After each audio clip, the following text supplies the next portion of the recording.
Olá, alunos do sétimo ano, tudo bem com vocês? Aqui quem está falando é a professora Patrícia, de Comunicação e Linguagens. Hoje daremos início ao nosso PET, volume 4. Todo mundo animado, hein? Vamos lá? E na nossa semana 1, iremos trabalhar estudo das funções de linguagem. Para que possamos compreender as características relacionadas ao assunto que iremos conhecer, é preciso relembrar que a linguagem cumpre um papel social, ou seja, vivemos em meio a uma sociedade na qual compartilhamos nossas experiências, aprendemos e ensinamos, convivemos com pessoas de culturas diferentes, entre outros fatores. Tudo isso ocorre por meio da comunicação. E sempre quando nos comunicamos com alguém, temos um objetivo, uma finalidade. Há determinadas situações em que desejamos convencer nosso interlocutor, ou seja, a pessoa com a qual conversamos. Então, precisamos entretê-lo, fazê-lo sorrir, como é o caso de uma piada. Informá-lo sobre um determinado acontecimento, instruí-lo a realizar uma determinada tarefa. Enfim, são tantos exemplos que nem dá para citar. Sendo assim, de acordo com a intenção a que nos propomos, a linguagem adquire funções específicas, como essa que iremos conhecer agora. Estão preparados para mais um desafio? Vamos lá. As funções da linguagem estão intimamente relacionadas com a comunicação e seus efeitos de sentido, já que cada elemento da comunicação está associado a uma função de linguagem. Dessa forma, não é recomendável estudá-las sem antes abordar tais elementos comunicativos. Os elementos de comunicação. Temos, então, o remetente, ou seja, o emissor, é quem produz o enunciado e emite a mensagem para estabelecer a comunicação. Então, é quem está falando. O destinatário, o receptor, é quem recebe o enunciado, ou seja, a mensagem. A mensagem é o enunciado em si, né? Ou seja, as palavras, o que foi comunicado. O contexto é o assunto do enunciado, indicando seu significado. Pelo contexto, os interlocutores terão mais clareza sobre a mensagem. O contato é o canal através do qual se estabelece a comunicação. E o código é o sistema seguido pelos interlocutores para estabelecer a comunicação. Então, todos esses aí são elementos da comunicação. É só você pensar em um diálogo e você vai perceber todos esses elementos. Função emotiva ou expressiva. Como o próprio nome já diz, a função emotiva caracteriza-se pelos sentimentos, emoções que são próprios de quem as revela, ou seja, do emissor. Vejamos então um pedacinho do poema de Mário Quintana. Dorme, ruazinha, é tudo escuro, e os meus passos, quem é que pode ouvi-los? Dorme teu sono sossegado e puro, com teus lampiões, com teus jardins tranquilos.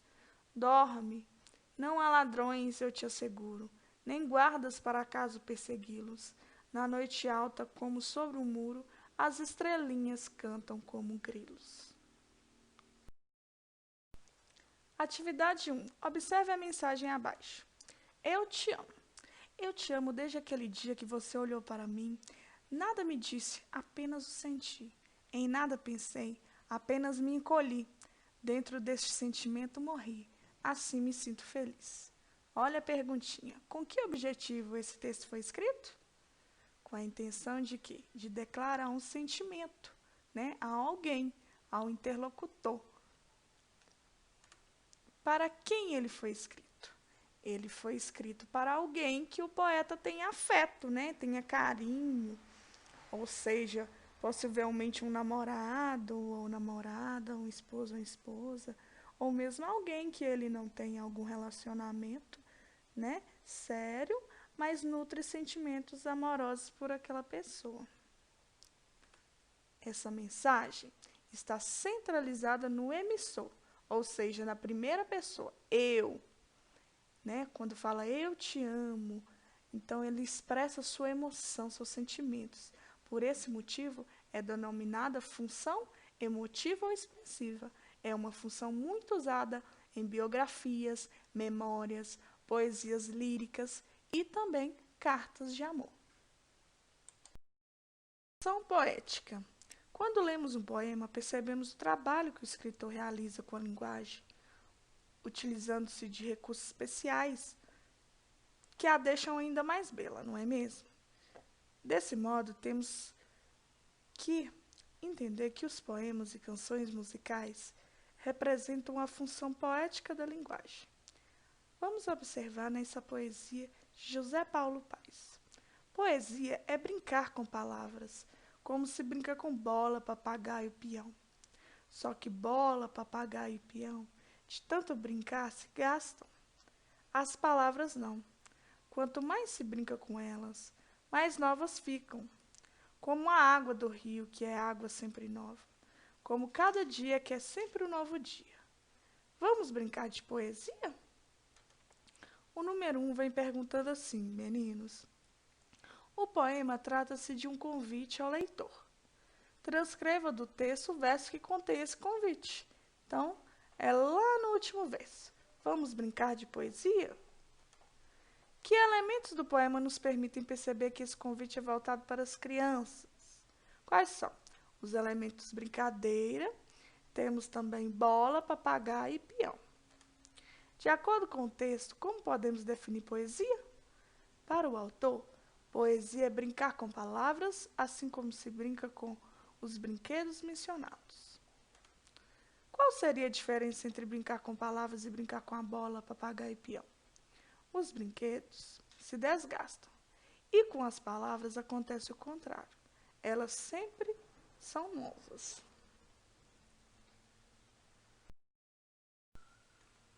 O poema apresenta mais de uma comparação, sempre efetuada por meio da palavra como. Retire do texto uma estrofe comparativa. Então, a estrofe é: como a água do rio, que é sempre nova, como cada dia, que é sempre um novo dia. As palavras novo e nova são qualidades que se repetem nos versos. Qual seria o objetivo dessa repetição? Reforçar a ideia de que sempre será uma novidade brincar com as palavras.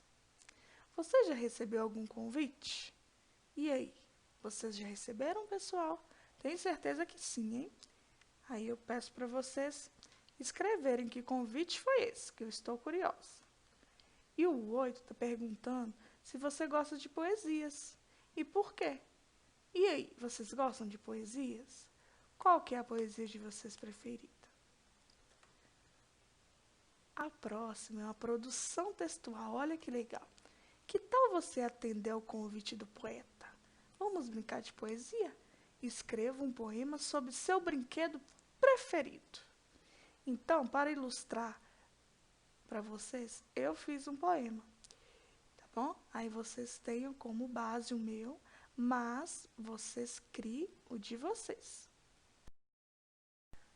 Meu brinquedo favorito. Às vezes fico em dúvida qual brinquedo gosto mais. Bola, peteca, boneca, todos são sensacionais. Pular corda, andar de bike, peão, pulsa em meu coração. Carrinho, ioiô, videogame, bambolê, como posso escolher? Estilingue, bolas de gude de sabão, mexem com minha imaginação. Não posso esquecer da pipa, voando alto pelo céu, mas com cerol, nem pensar, pode ser cruel. Escolher um deles é muita emoção. Todos podem ser o preferido, dependendo da ocasião. E é com muita alegria que finalizamos a primeira semana do nosso PET 4, pessoal. Que Deus abençoe cada um. Espero vocês na próxima aula. Forte abraço.